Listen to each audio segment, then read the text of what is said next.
If you are waiting until you start forgetting your grandchildren's names or getting lost on the way to the grocery store before you think about checking your brain, you may already be waiting too long. Here is the painful medical truth. By the time memory loss shows up, the disease process may have been quietly damaging the brain for 10 years or more, a decade. During that time, changes are happening at the cellular level. Proteins are building up, neural connections are weakening, blood flow patterns are shifting, and most people have no idea. Memory loss is often the last symptom, not the first. That is the part that surprises so many families. We tend to think of dementia as a memory problem. We picture someone forgetting appointments or repeating stories. But neurologists now understand that the earliest warning signs are often much subtler. They do not start in your memory. They can show up in your nose, your eyes, your walking speed, even your bank account. If you believe in being proactive about your health instead of waiting for a crisis, I want you to subscribe right now. We are building a community of people who take their brain health seriously. This conversation today could help you recognize signs that most people dismiss as just getting older. And that is exactly the danger. We normalize these red flags. We say, I am just slowing down.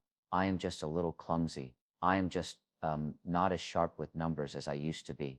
But sometimes those small shifts are biological signals that the brain is under stress. Today, we are going to walk through 6 early signs of dementia that have nothing to do with memory. These are science-backed indicators that can appear years before anyone forgets a name. These are the signs neurologists wish more patients knew about because early awareness gives you something powerful. It gives you time, time to get evaluated, time to optimize blood flow, time to improve sleep, nutrition, exercise, and metabolic health, time to protect what matters most. By the end of this discussion, I do not want you to feel afraid. I want you to feel informed because when you understand what to look for, you are no longer reacting, you are leading. Now, let's begin with the first sign, and it may surprise you. It has nothing to do with thinking. It starts with your sense of smell.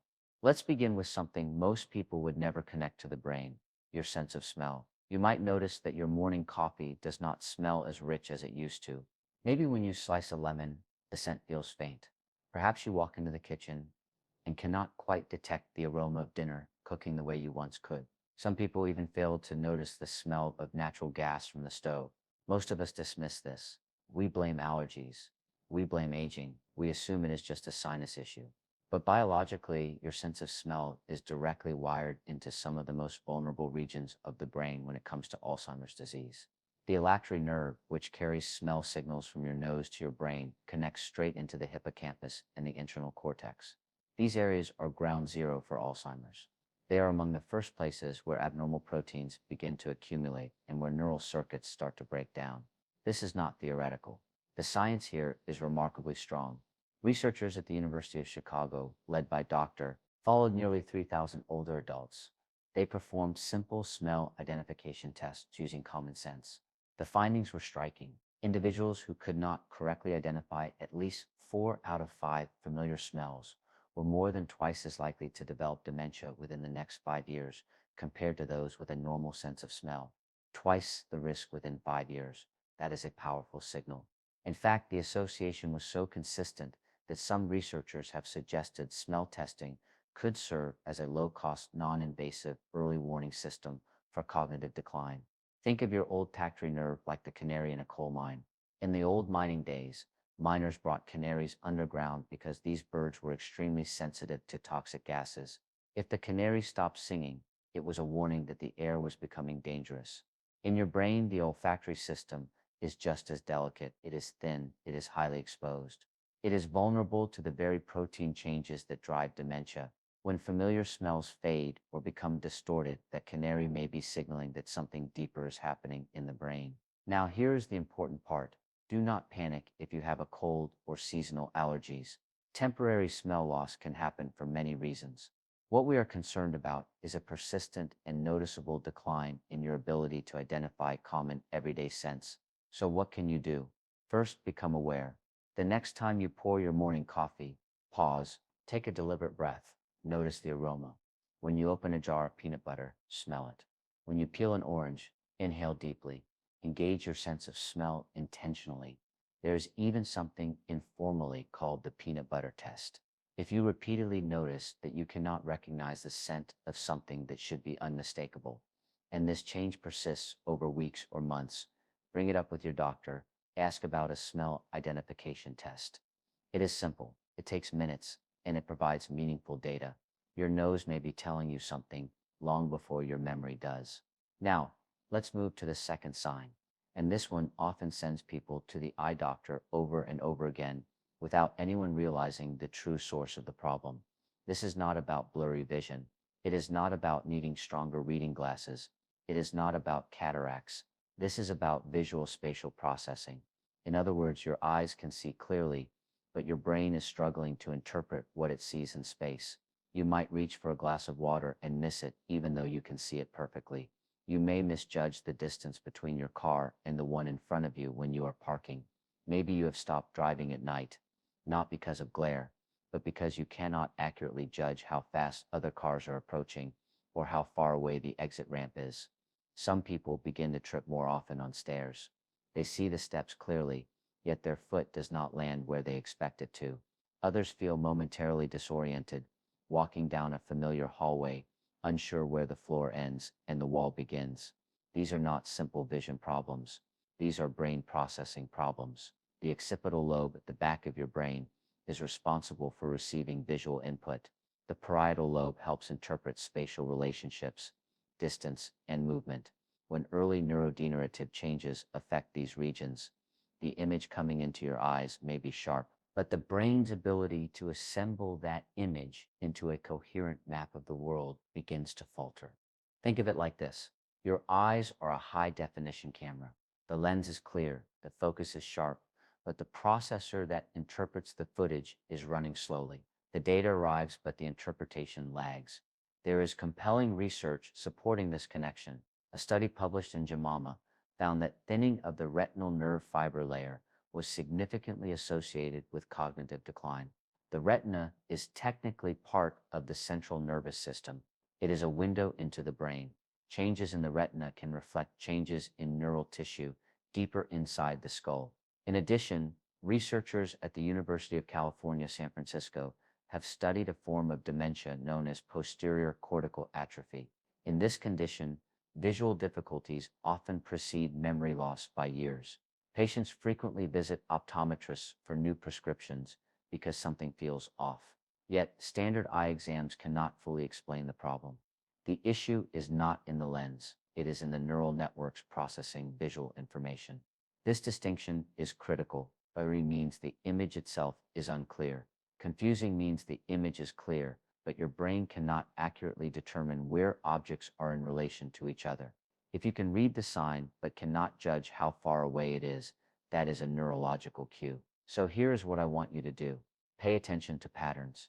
If you notice repeated spatial errors, such as misjudging steps, difficulty aligning your car in a parking space, or confusion about distance despite clear vision, do not dismiss it as clumsiness. Do not only schedule another routine vision test. Consider seeing an ophthalmologist and mention specifically that you are experiencing spatial confusion, not just blurred sight. Ask about the health of your retina. Discuss whether further neurological evaluation might be appropriate. Your eyes may be seeing clearly, but if your brain is struggling to map the world around you, that is a signal worth taking seriously. Now let's talk about a sign that does not show up in your nose or your eyes. It shows up in your wallet. This is not about complaining that prices are higher than they used to be. We all feel that. This is something different. This is a change in how you handle money. You may have paid your utility bills on time for 40 years, and suddenly you miss a payment, not once because you were traveling, but repeatedly. You might sit at a restaurant and struggle to calculate a tip, even though basic math was never a problem before. You look at a bank statement and the numbers feel overwhelming or confusing. Or perhaps you find yourself responding to a phone scam that you would have recognized instantly in the past. Some people begin making impulsive purchases that are out of character, large withdrawals, unusual online orders, subscriptions they do not remember signing up for. These changes can be subtle at first, but they are important. Managing finances is not a simple task. It requires memory, attention, calculation, judgment, and impulse control. It demands what we call executive function. That function lives largely in the frontal lobe. I often describe the frontal lobe as the CEO of your brain. It oversees planning, decision-making, and risk assessment. When that CEO is functioning well, you balance your checkbook, compare prices, and detect suspicious emails without much effort. When that CEO starts to struggle, complex tasks are the first to slip. There is powerful data behind this observation.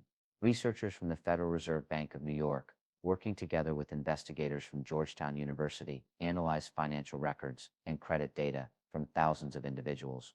They found that financial mistakes, such as missed payments and declining credit scores, often began up to 6 years before a formal diagnosis of dementia was made. 6 years. In some cases, a person's bank account reflected cognitive decline long before their medical record did. That is sobering because financial judgment protects your independence.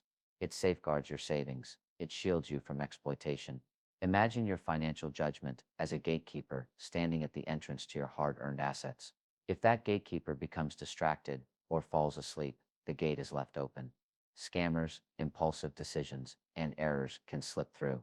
So, what is the actionable step here? First, simplify. Automate recurring bills whenever possible, so you are not relying entirely on memory. Set up alerts on your accounts.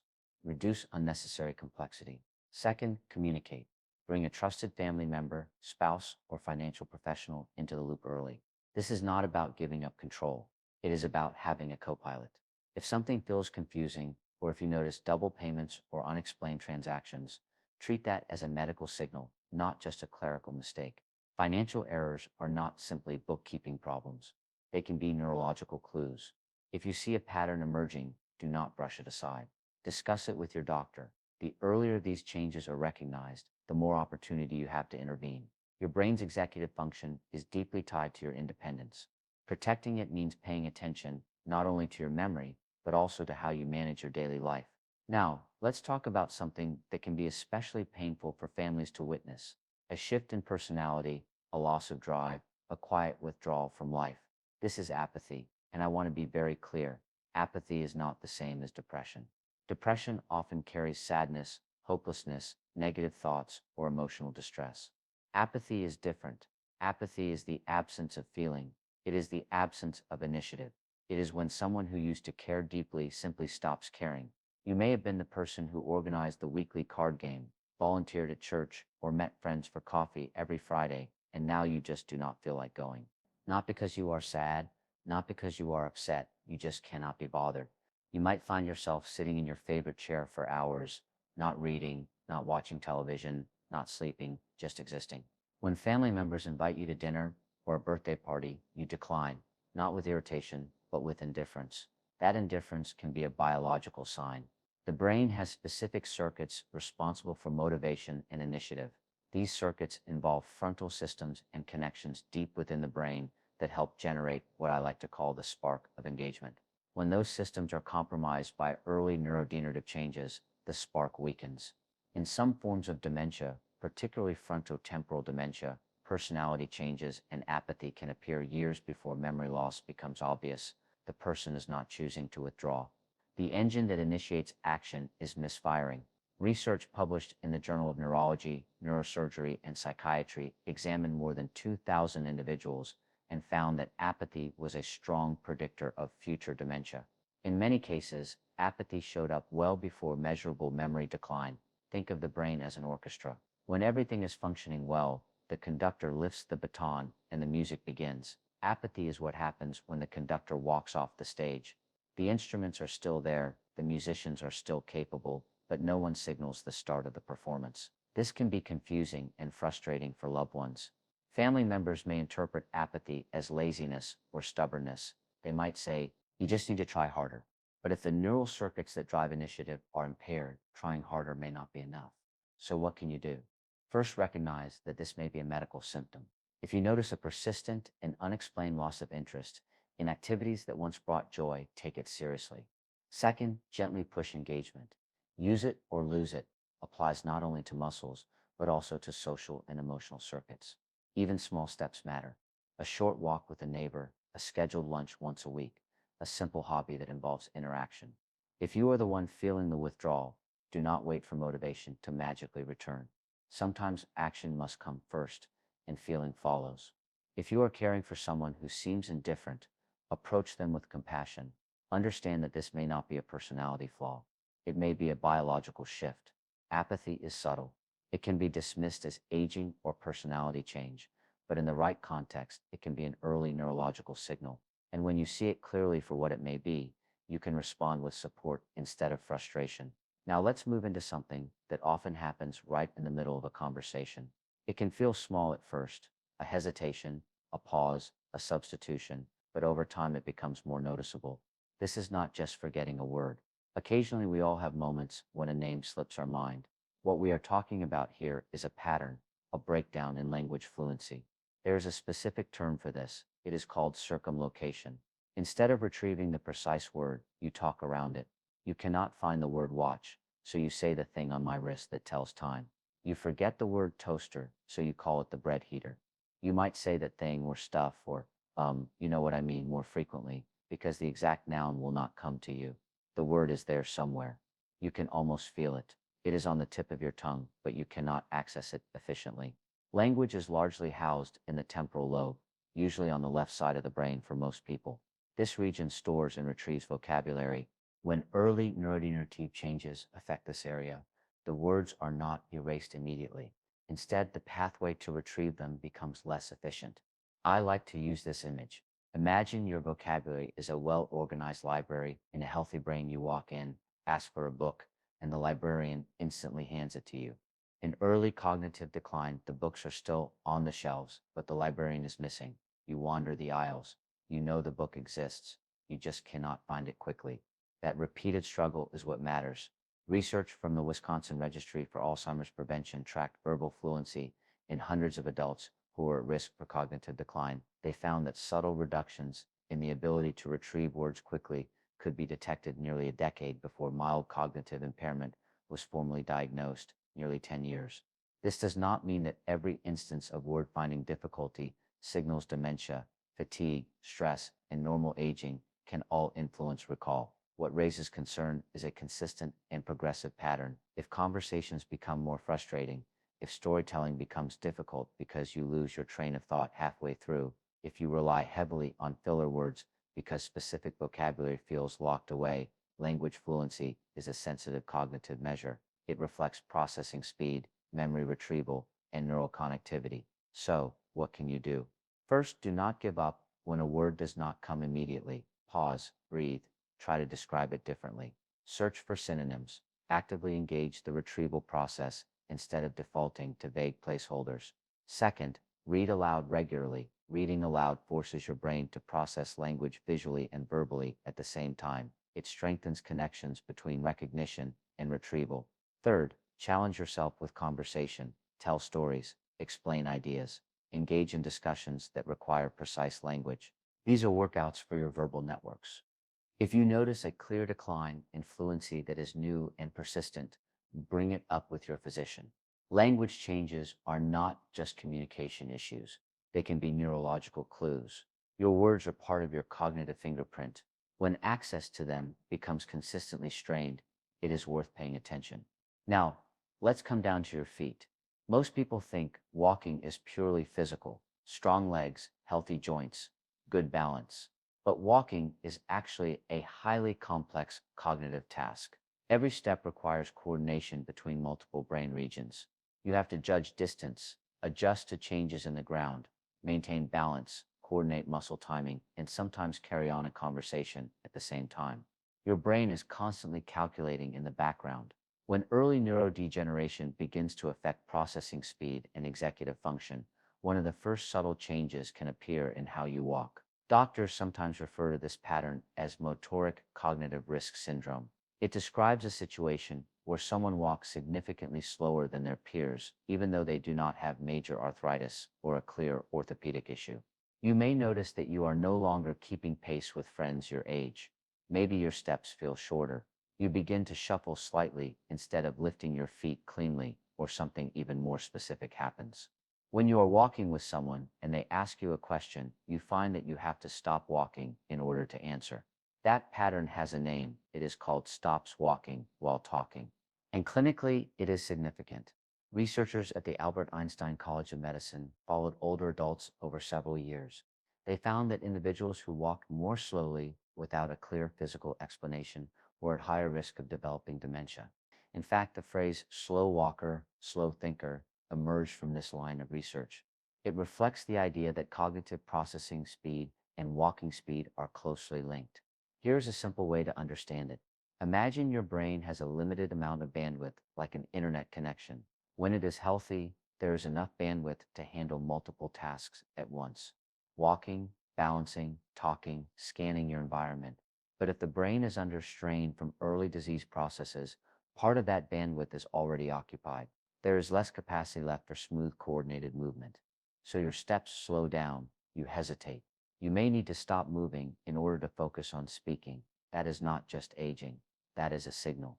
Now, what can you do? First, monitor your walking speed. Pay attention to changes over time.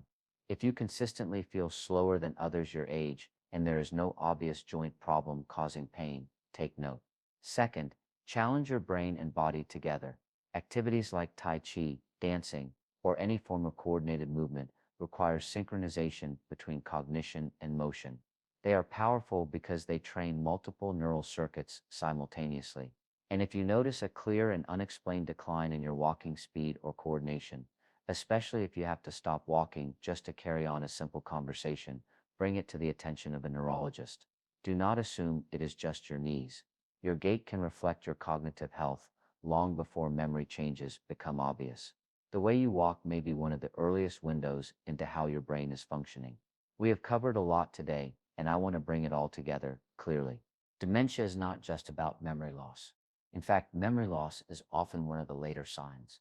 The brain begins to shift long before someone forgets a name or misplaces their keys.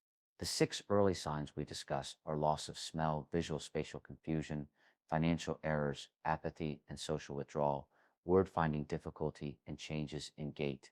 These signs may appear years before a formal diagnosis. They can show up quietly, gradually, subtly, and that is exactly why they are so often ignored.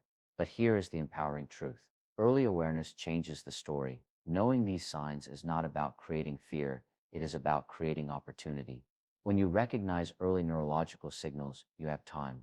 Time to seek evaluation, time to improve sleep, nutrition, blood flow, physical activity, and metabolic health. Time to involve family members and protect independence. If you or someone you love is experiencing one of these signs, do not delay. Schedule a cognitive evaluation. Talk to your physician, ask questions. Treat your brain with the same seriousness that you treat your heart. We monitor cholesterol. We check blood pressure. We track blood sugar. Your brain deserves that same level of attention. And I want to leave you with this. You are not powerless. You are not simply waiting for something to happen. You are capable of acting early and decisively. If this conversation helped you see something more clearly, take one small action right now, like this video, so more families can find it. Subscribe to the channel if you believe in proactive brain health, and share this with at least one person over 60 today. It could make a difference years from now. Your brain is worth fighting for.